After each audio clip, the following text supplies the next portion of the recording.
సోదరులారా, నేటి జుమ్మా ప్రసంగం రమదాన్లో మన పూర్వీకులైన సజ్జనులు ఏ విధంగా ఇబాదత్తులో ఉండేవారు. అల్లాహ్ సుబ్హానహు తఆలా ఖురాన్ గ్రంథంలో తెలియజేశాడు, ఫఇన్ ఆమను బిమిస్లి మా ఆమంతుం బిహి ఫఖద్ ఇహ్తదౌ. మీరు వారు విశ్వసించినట్టు విశ్వసించనంత వరకు మీరు విశ్వాసంలోకి రానట్టే అని అల్లాహ్ తాలా చెప్పాడు. ఎవరు విశ్వసించినట్టు? సహాబీలు విశ్వసించినట్టుగా మీరు విశ్వసించాలి. ఈ ఆయతు ఎవరి నేపథ్యంలో అవతరించింది? ఆ రోజుల్లో ఏ ఎండకు ఆ గొడుగు పట్టే మునాఫికులు ఉండేవారు. కొద్దిసేపు ముస్లిముల వెంట ఉండేవారు, కొద్దిసేపు అవిశ్వాసుల వెంట ఉండేవారు.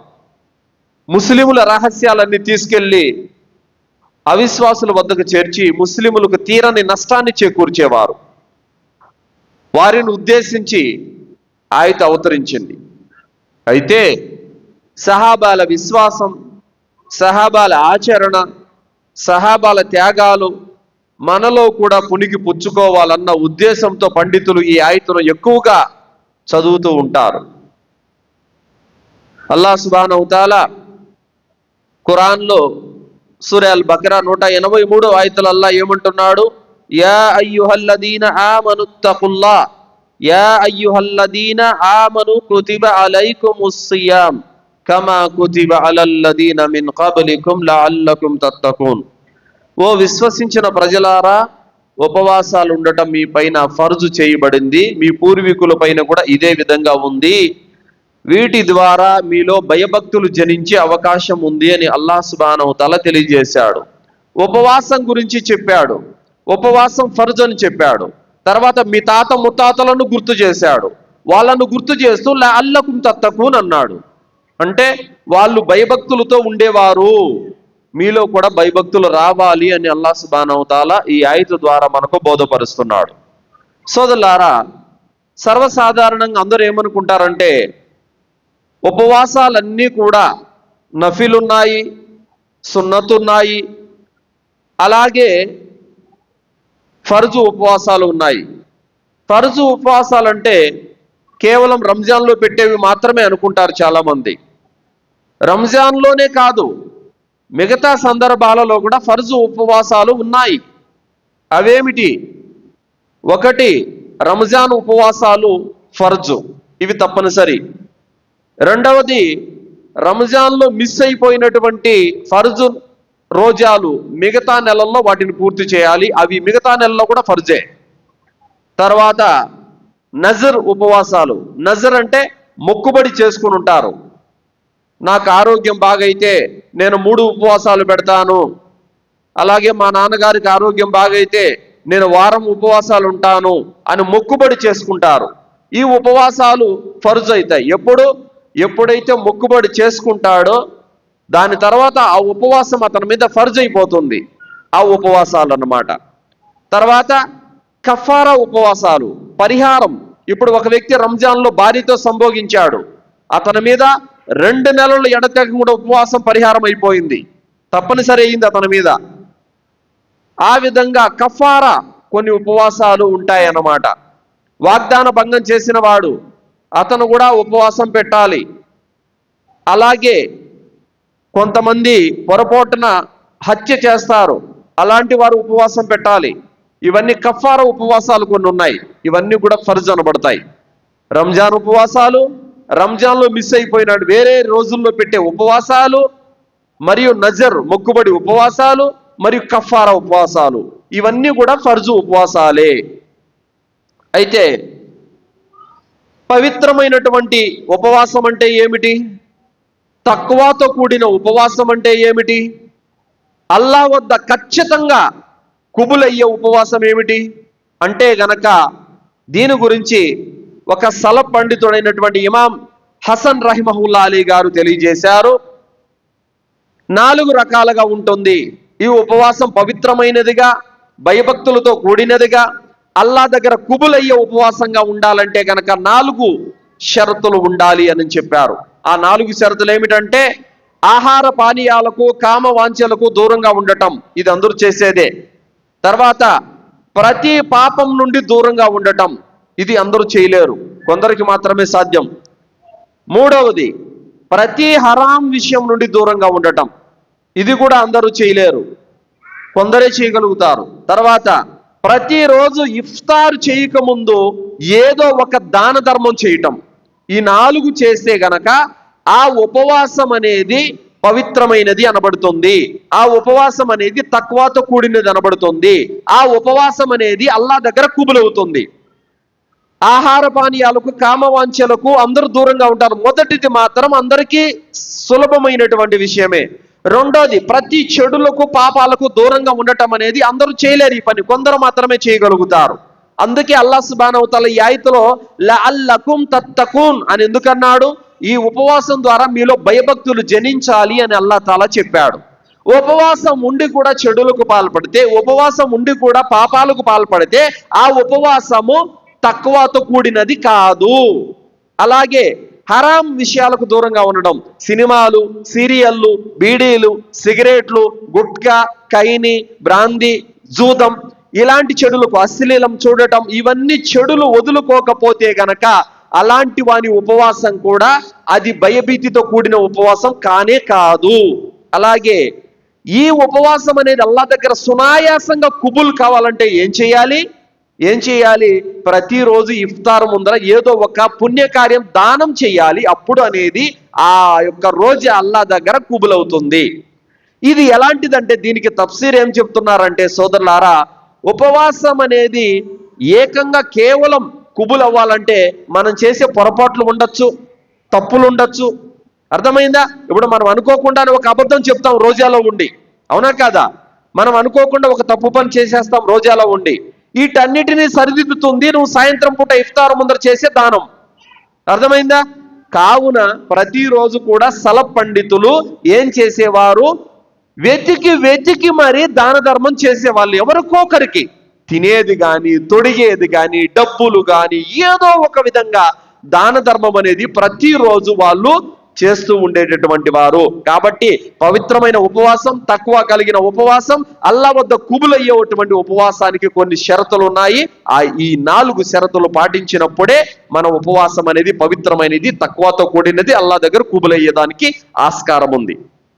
సోదరులారా, ఒక సలఫ్ పండితుడు చెప్పినటువంటి ఒక గొప్ప ఉదాహరణ మన ముందు ఉంది. అదేమిటంటే, ఒక గదిలో 2 ముస్లిములు నమాజ్ చదువుతున్నారు.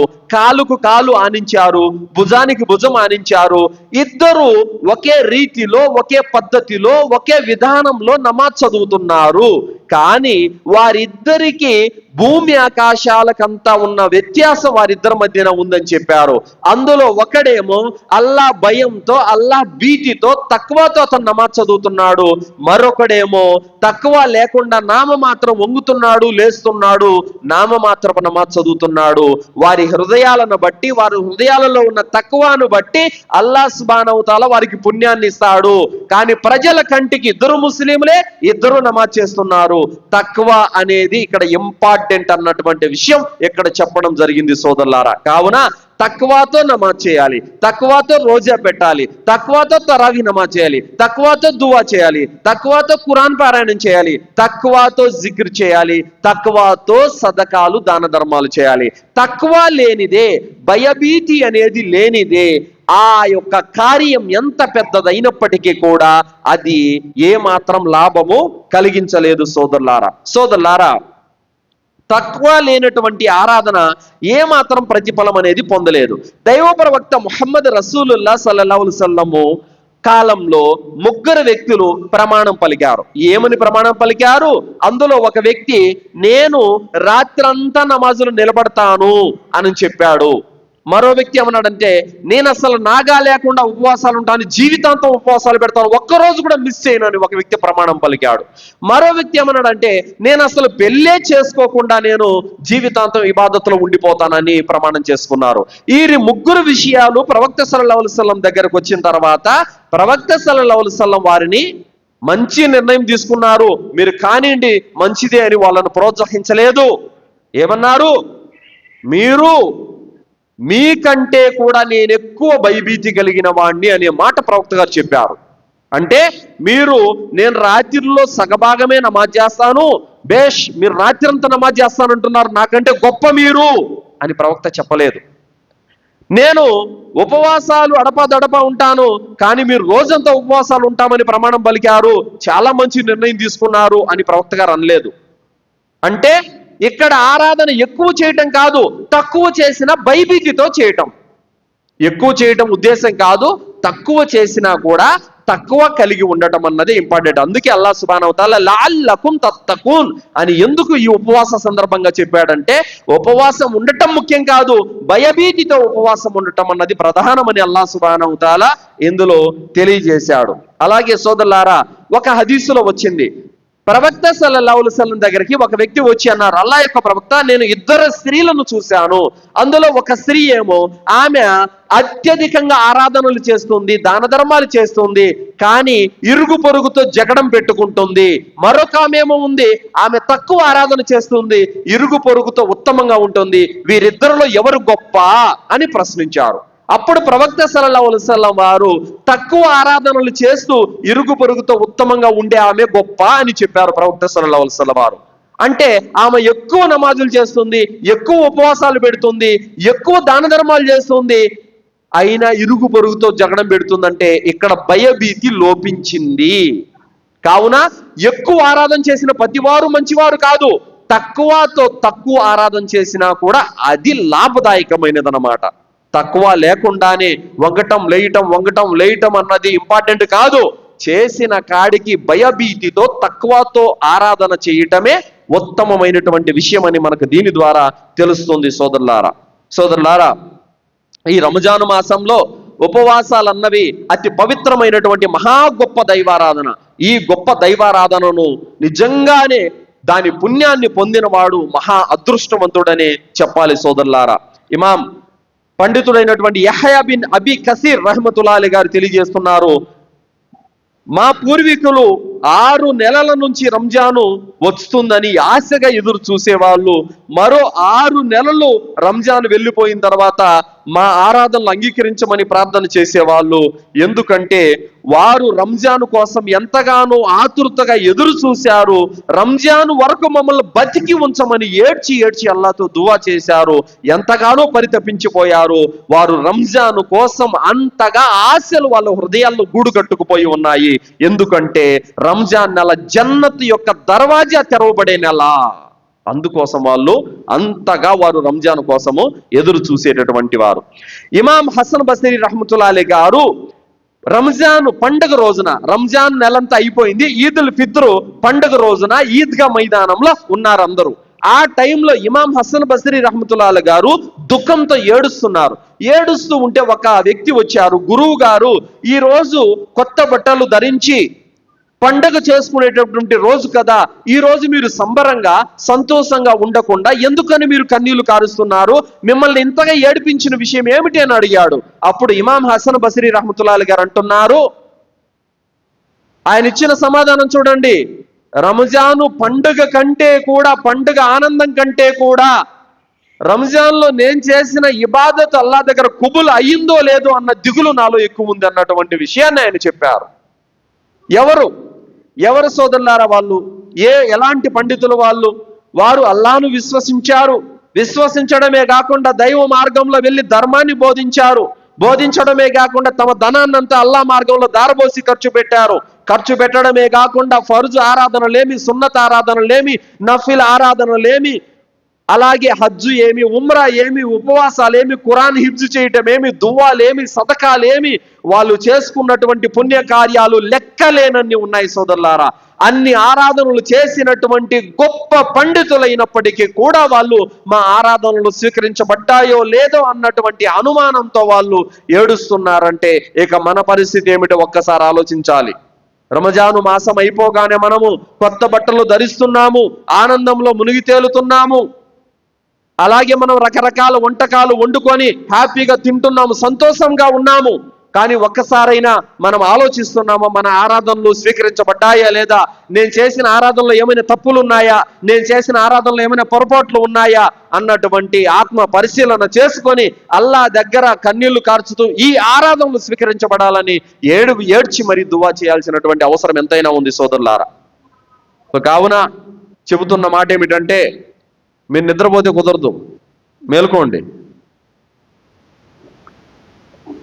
అలాగే ఇక్కడ మనము సలఫ్ పండితుల యొక్క పుణ్యకార్యాల గురించి మనం తెలుసుకుంటున్నాం. నిద్రపోతే లాభం లేదు.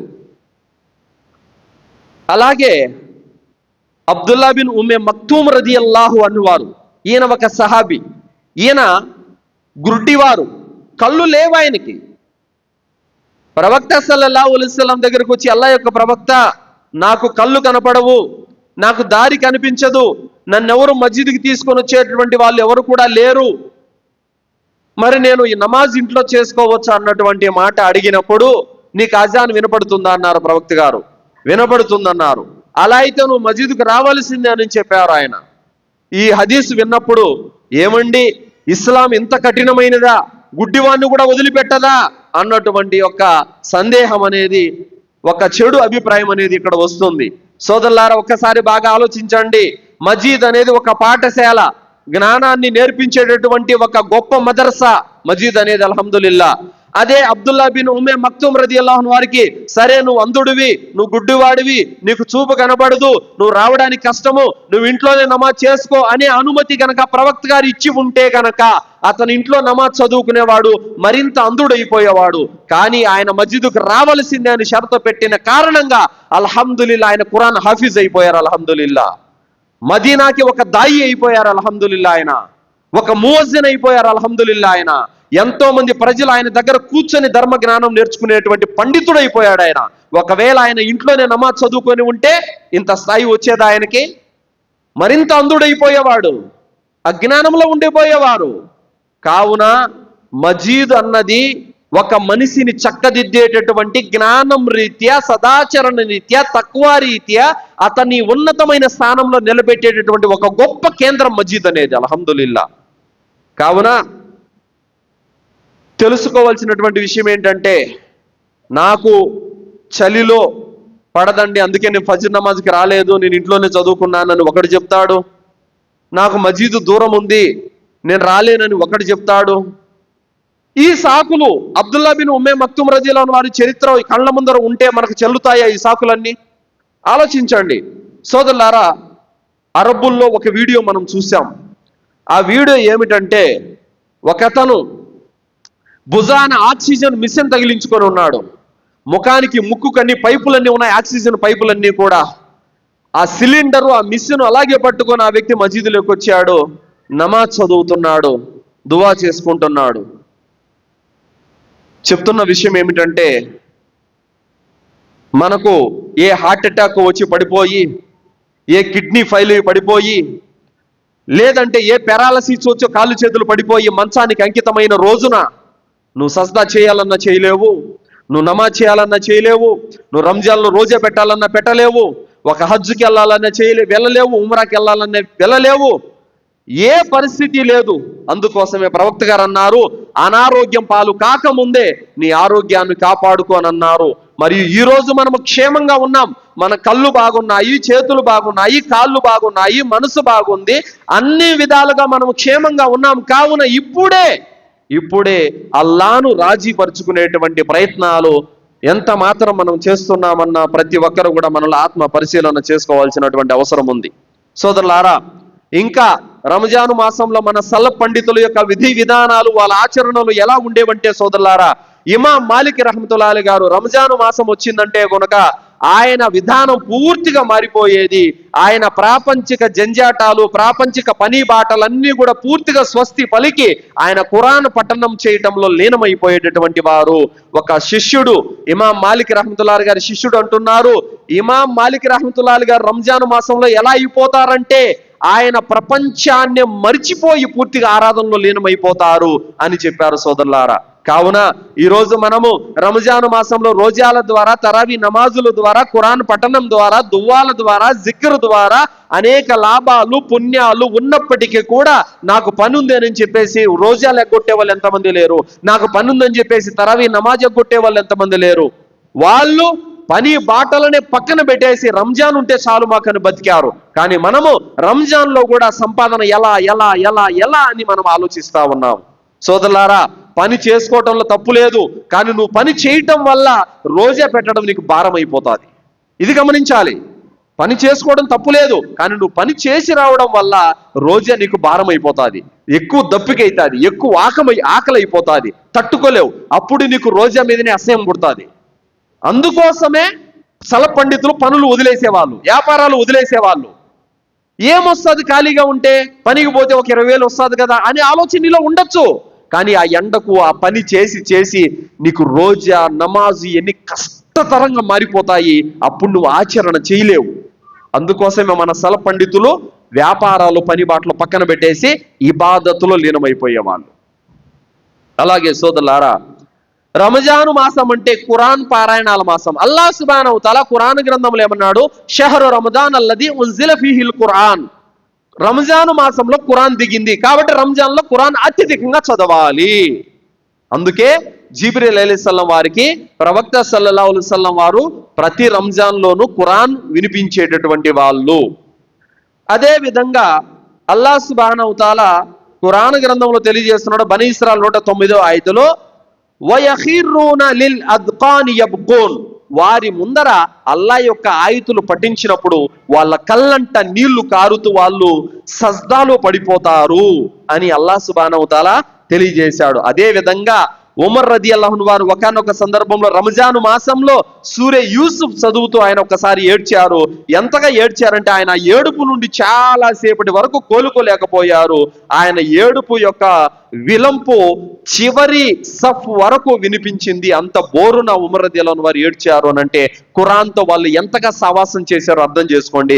ఖురాన్ను వాళ్ళు ఎంతగా అవపోసారో అర్థం చేసుకోండి. ఖురాన్ను వాళ్ళు ఎంతగా అర్థం చేసుకున్నారో, ఎంతగా అవగాహన పొందారో మనం అర్థం చేసుకోవాల్సినటువంటి అవసరం ఉంది. చదువుతున్నాము కానీ ఈరోజు జ్ఞానం లేదు ముస్లింలకు చాలా మందికి. ఇయ్యాక నాబుదు వయ్యాక నస్తయీన్ అంటారు, మళ్ళీ దర్గాల దగ్గర నిలబడతారు. ఎందుకు? ఖురాన్ను వాళ్ళు అర్థం చేసుకోవట్లేదు. ఖురాన్ను వాళ్ళు సరిగా ఎలా విశ్వసించాలో అలా విశ్వసించలేదు. ఏ విధంగా దాని యొక్క అర్థాలను గ్రహించాలో ఆ విధంగా గ్రహించలేదు. అందుకోసమే ఈరోజు ముస్లింలు ఖురాన్లో ఉన్న తీయదనాన్ని, మాధుర్యాన్ని ఆస్వాదించలేకపోతున్నారు. అందుకోసమే ఖురాన్ అనేది మన ముందు పఠించబడుతున్నప్పుడు, నరకం గురించి వచ్చినప్పుడు మన హృదయం అనేది భయానికి గురవుతుంది. అప్పుడు మన హృదయం సజీవంగా ఉందని అర్థం, మన హృదయం అల్లా మాటకు స్పందిస్తుందని అర్థం. అలాగే స్వర్గం గురించి వచ్చినప్పుడు ఆశ అనేది మనలో కలగాలి. ఆ విధంగా ఖురాన్లో ఏదైనా ఒక వాక్యం వచ్చినప్పుడు అది మనం ఎంతగా వింటున్నామో మన ముఖంలో కనబడుతుంది, మన హృదయంలో కనబడుతుంది, మన శరీరంలో కనిపిస్తుంది. సోదరులారా, అంతగా ఖురాన్ను వాళ్ళు అర్థం చేసుకున్నటువంటి వ్యక్తులు. అలాగే రంజాను మాసం అంటే సదకాల మాసం, దాన ధర్మాల మాసం అన్నటువంటి విషయాన్ని మనం మర్చిపోకూడదు. మనం కూడా దాన ధర్మాలు చేస్తున్నాం. ఎప్పుడు చేస్తున్నాం, ఎలా చేస్తున్నాం? ఎప్పుడో ఒక్కసారి దానం చేస్తాము, ఇంకా మనము దానికి దాన ధర్మాలు జోలికే వెళ్ళము. ఒకసారి 2 సార్లు ఇచ్చేసి ఇంకా మనం చేతులు దులుపుకుంటాం. ఈ వైఖరి నేడు మనది. కానీ ఆనాటి సల పండితులు ప్రతిరోజు వెతికి వెతికి మరి దాన ధర్మాలు చేసేటటువంటి వాళ్ళు. ఎందుకు అలా చేసేటటువంటి వాళ్ళంటే ఉపవాసం అల్లా దగ్గర కుబుల్ కావాలని. ఇతర మాసాలలో చేసిన సదకాల కంటే రంజాన్లో చేసిన సదకాలకు పుణ్యం ఎక్కువ. ఇతర మాసాలలో చేసిన సదకాల కంటే రంజాన్లో చేసేటటువంటి సదకాలకు పుణ్యం ఎక్కువ. ఎలా? ఇతర మాసాలలో మీరు ఒక ఉమ్రా చేస్తే ఉమ్రా చేసినంత పుణ్యమే, కానీ రంజాన్లో చేస్తే హజ్జు చేసినంత పుణ్యం. అంతటి పుణ్యాలు ఉన్నాయి. కాబట్టి రంజాను మాసంలో సదకాలన్నవి, పుణ్యకార్యాలన్నవి తప్పకుండా చేయాలి. అల్లాహ్ సుబ్హానహు వ తఆలా సూరే ఆల్ ఇమ్రాన్ 134వ ఆయతల్లో ఏమన్నాడు? అల్లదీన యున్ఫికూన ఫిస్ సర్రాయి వద్దర్రాయి వల్ కాదిబీనల్ గైద్ వల్ ఆఫీన మినన్ నాస్ వల్ ఆఫీన అనిన్ నాస్ వల్లాహు యుహిబ్బుల్ ముహ్సినీన్. వారు కలిమిలోను లేమిలోను దైవ మార్గంలో ఖర్చు పెడతారు. మరియు వల్ కాదిమీనల్ గైద్, వాళ్ళు కోపాన్ని దిగమింగుతారు. వల్ ఆఫీన అనిన్ నాస్, మరియు ప్రజల పట్ల మన్నింపుల వైఖరి అవలంబిస్తారు. వల్లాహు యుహిబ్బుల్ ముహ్సినీన్, అల్లా ఇష్టపడేది, ప్రేమించేది ఇలాంటి సదాచార సంపన్నులనే అని అల్లాహ్ సుబ్హానహు వ తఆలా తెలియజేశాడు. ఈ ఆయతులో అల్లా ఎవరిని ప్రేమిస్తాడు? ఎవరిని ప్రేమిస్తాడు? పేదరికంలో ఉన్నప్పటికీ మరియు మంచి స్థితిలో ఉన్నప్పటికీ ఖర్చు పెట్టే వాళ్ళని అల్లా ఇష్టపడతాడు, ప్రేమిస్తాడు. రెండవది, వాళ్ళు కోపం వచ్చినా కూడా దిగమింగుతారు. మూడవది, మన్నింపుల వైఖరిని అవలంబిస్తారు. ఇలాంటి వారు సదాచార సంపన్నులు అని అల్లా అంటున్నాడు. సదాచరణలు అంటే ఏంటి? సదాచరణలు అంటే ఇవే. ఇలాంటి సదాచరణ చేసే వారిని అల్లా ప్రేమిస్తాడు అని అంటున్నారు. కావున మనము తప్పనిసరిగా రంజాను మాసంలో సదకాలు చేసుకోవడం వల్ల, దాన ధర్మాలు చేయటం వల్ల అల్లా మనల్ని ప్రేమిస్తాడు. ప్రవక్త ముహమ్మద్ సల్లల్లాహు అలైహి వసల్లం వారు, చాలా మంది ప్రజలు అంటా ఉంటారు, ఏమనంటారు, మా దగ్గర డబ్బు లేదండి, దానం చేయాలని మాకుంది, కానీ డబ్బు లేదు మా దగ్గర, ఏం చేయాలి అని అంటారు. సోదరులారా, మరి ప్రవక్త దగ్గర డబ్బు ఉందా? ప్రవక్త దగ్గర డబ్బు లేదు. అయినప్పటికీ కూడా ఆయన రంజాను మాసం వచ్చిందంటే వేగంగా దాన ధర్మాలు చేసేవాళ్ళు. చివరి 10 రాత్రులు చేయంట ఇంకా వేగంగా దాన ధర్మాలు చేసేవాళ్ళు. ఎలా చేసేవారు దాన ధర్మాలు? ఎవరో వ్యక్తులు రావటము, ఏదో కానుకలు ఇవ్వటము, అవన్నీ ప్రవక్త గారు తినకుండానే, ప్రవక్త గారు తాకుండానే, ప్రవక్త గారు వాడుకోకుండానే అవన్నీ ప్రజలకు పనిచేయడం. అర్థమైందా? ఆ విధంగా ప్రవక్త గారు దాన ధర్మాలు చేసేవాళ్ళు. అలాగే ఇమాం అహ్మద్ బిన్ హంబల్ రహమతుల్లాహి గారు రంజాను మాసంలో తన శిష్యులు చాలా కానుకలు తీసుకొని వచ్చి ఇచ్చేవారు. ఆ కానుకలన్నీ కూడా ఆయన ఇంటికి తీసుకెళ్లకుండా పేద ప్రజలు ఎవరైతే ఉన్నారో వారిని గుర్తించి వాళ్ళకి పిలిచి మరి పంచిపెట్టేవారు ఇవన్నీ కూడా. అలాగే సలీం మసూతి రహమతుల్లాహి గారు ఒక గొప్ప పండితులు. ఈయన స్వతహాగా తినటానికి కూడా సరిగా తిండి లేనంత పేదరికంలో ఉన్నటువంటి వ్యక్తి. ఆయన చొక్కా ధరించి బయటికి వెళ్తారు, ఇంటికి వచ్చేటప్పటికి చొక్కా ఆయన ఒంటి మీద ఉండదు. ఎందుకంటే బట్టలు లేనటువంటి వారు ఎవరో బజార్లో కనిపిస్తారు, వాళ్ళకి దానం చేసేస్తాడు. అలాగే ఒకానొక సందర్భంలో తన భార్య ఇఫ్తార్ కోసమని రంజాన్లు అన్ని ఏర్పాటు చేస్తే అమ్మ ఆకలి అవుతుందని ఎవరు అడగటమో ఆ పల్లెం తీసుకెళ్లి వాళ్ళకి ఇచ్చేసారు. ఆయన పస్తులు ఉండిపోయేటువంటి పరిస్థితి ఏర్పడింది. ఆ విధంగా సల పండితులు ఏమి కోట్లు డబ్బులు ఉండి వాళ్ళు దాన ధర్మాలు చేయలేదు. వాళ్ళ దగ్గర తినడానికి తిండి లేదు, పొయ్యి వెలిగేది కాదు, కట్టుకోవడానికి సరిగా బట్ట ఉండేది కాదు, ఏదో వాళ్ళకి కలిగినంతలోనే దాన ధర్మాలు చేసేవాళ్ళు. మరి ఈరోజు మనం తినంగా ఎన్నో మిగులు బియ్యం మన ఇంట్లో ఉన్నాయి, మనం కట్టుకోంగా మిగులు బట్టలు ఎన్నో మన ఇంట్లో ఉన్నాయి, మనం వాడుకోంగా అవసరం లేని వస్తువులు ఎన్నో ఇంట్లో ఉన్నాయి. అయినప్పటికీ కూడా మనకు దానం చేయడానికి చేతులు రావడం లేదు. అల్లా ఏ విధంగా మనల్ని ఇష్టపడతాడు? కావున సోదరులారా, దాన ధర్మాలు చేయటానికి పెద్ద చెయ్యిగా మనది ముందుండాలి సోదరులారా. కావున మన సల పండితులు రంజాన్లో గాను ఇతర మాసాలలో కానీ ఎలా దాన ధర్మాలు చేసేవాళ్ళు అంటే, ఇతర మాసాల్లో దాన ధర్మాలు చేసేవారు, రంజాన్ రాగానే ఇంకా ఎక్కువ దాన ధర్మాలు చేసేటటువంటి వారు అన్న విషయం మనకు దీని ద్వారా మనకు అర్థమవుతుంది.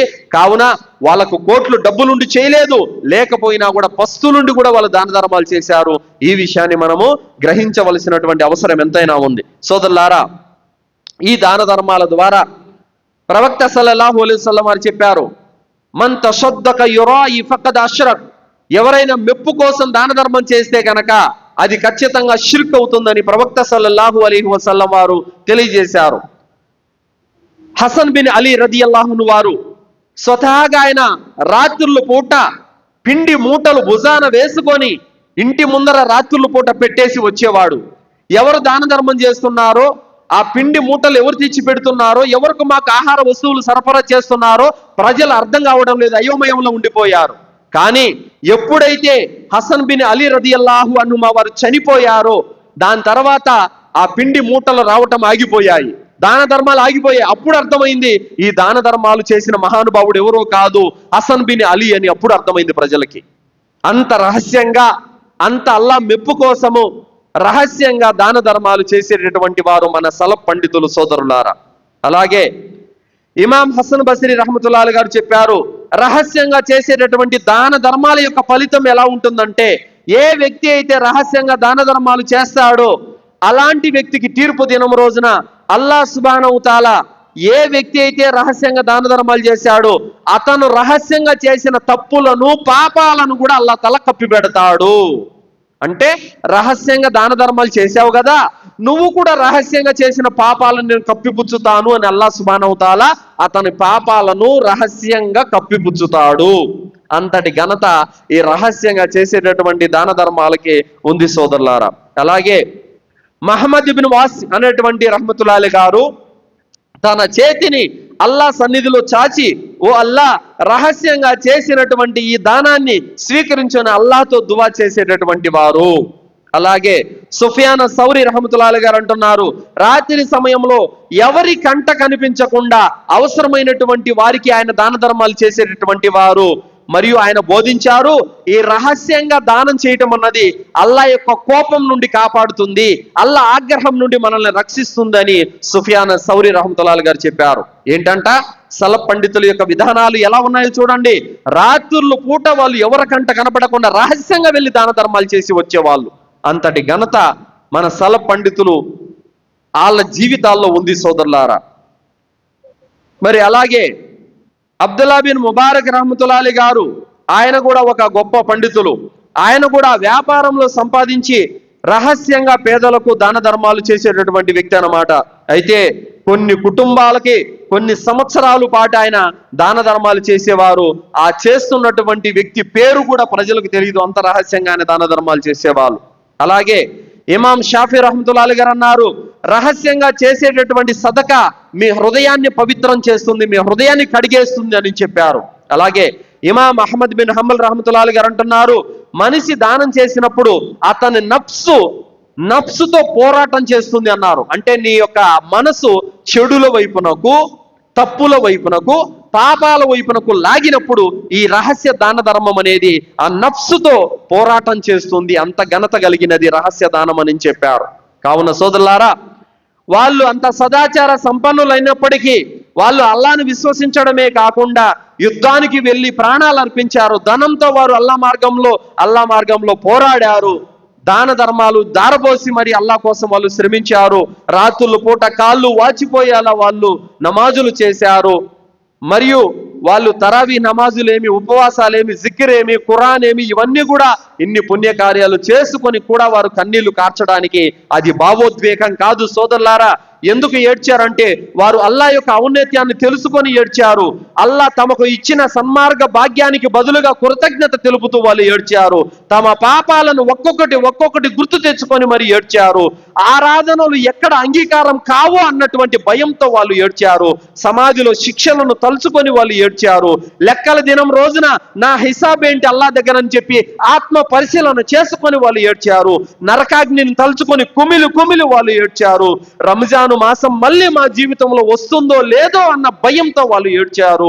ఆ విధంగా వాళ్ళు అంత సదాచరణ, అంత విశ్వాసము, అలాంటి తక్కువ అనేది కలిగినటువంటి మహనీయులు మన సలఫ్ పండితులు. అల్హమ్దులిల్లా, వారి అడుగు జాడల్లో ఏ వ్యక్తి అయితే నడుచుకుంటాడో అలాంటి వ్యక్తి అల్లా వద్ద సన్మార్గ భాగ్యం పొందుతాడు. సోదరులారా, కొంతమంది రంజాను మాసాన్ని 3 పదులుగా విభజిస్తారు. 3 పదులుగా, మొదటి 10 రోజులు రహ్మత్ అని, మరి 10 రోజులు మగ్ఫిరత్ అని, తర్వాత 10 రోజులు నజాసత్ అంటే నరకం నుండి రక్షణ పొందే రోజులు అని చెప్తారు. కానీ ఇది అవాస్తవం. వాస్తవానికి ఇది ఏ హదీసులో కూడా లేదు. వాస్తవానికి రంజాను మొదటి నుంచి చివరి రోజు వరకు 30 రోజులు కూడా నరకం నుండి విడుదల పొందేటటువంటి రోజులే. మొదటి నుంచి చివరి రోజు వరకు కూడా దువాలు కుబులయ్యే రోజులే.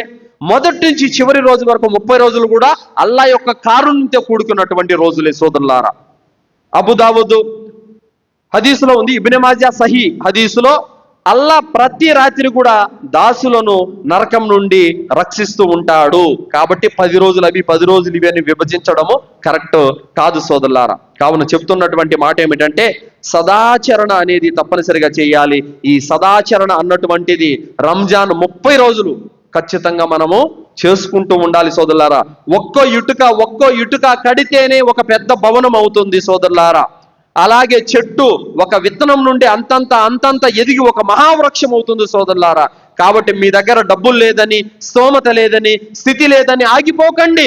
మీరు చేసేది రూపాయి అయినా సరే, 10 రూపాయలైనా సరే, పిడికెడు గింజలైనా సరే, 4 ఖర్జూరాలైనా సరే, మీరు దానం చేస్తూ ఆగకుండా చేస్తే గనక అదే ఒక మహా పెద్ద పర్వతమై రేపు తీర్పు దినం రోజున మీకు పుణ్యాన్ని తెచ్చిపెడుతుంది.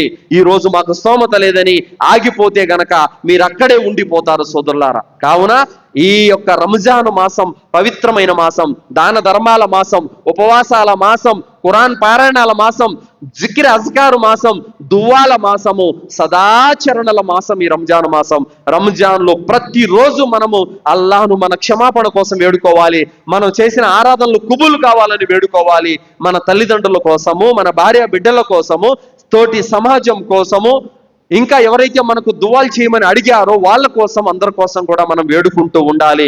పవిత్రమైనటువంటి రంజాను మాసం అన్నది చాలా గొప్ప మాసం అన్నటువంటి విషయాన్ని మనము గుర్తు పెట్టుకోవాలి. ఆ యొక్క మాసాన్ని మనం గుర్తు పెట్టుకోలేకపోతే గనక మనం ఏ పుణ్యాన్ని కూడా మనం సంపాదించుకోలేము సోదరులారా. తప్పనిసరిగా దాని విలువను గుర్తించండి. రంజాను మాసం వెళ్ళిపోతుందంటే దుఃఖించేవారు, ఏడ్చేవారు మన సల పండితులు. కావున మనం ఎప్పుడెప్పుడు రంజాన్ అయిపోతుందా, ఎప్పుడెప్పుడు బయటపడతామా మనం అన్నటువంటి ఆలోచన ఈరోజు ముస్లిముల్లో ఉంది. ఇది ఈ విధంగా ఉంటే ఎలా అల్లా పుణ్యాన్ని ఇస్తాడు? కావున మనం పెట్టుకునే ఆశను బట్టి, మనం చేసే ఆచరణను బట్టి అల్లా సుబ్హానహు వ తఆలా మనకు పుణ్యాన్ని ఇస్తాడు. కాబట్టి సల పండితులు రంజాన్ మాసంలో అల్హమ్దులిల్లా వాళ్ళు ఒకవైపు ఆరాధనలు చేస్తూ, ఒకవైపు పుణ్యాల కోసం పాకులాడేటటువంటి వారు, దాన ధర్మాలు చేసుకోవడానికి వెంపర్లాడేటటువంటి వారు. మనం కూడా అదే బాటలో నడవాలని నేను అల్లాతో దువా చేస్తూ ముగిస్తున్నాను.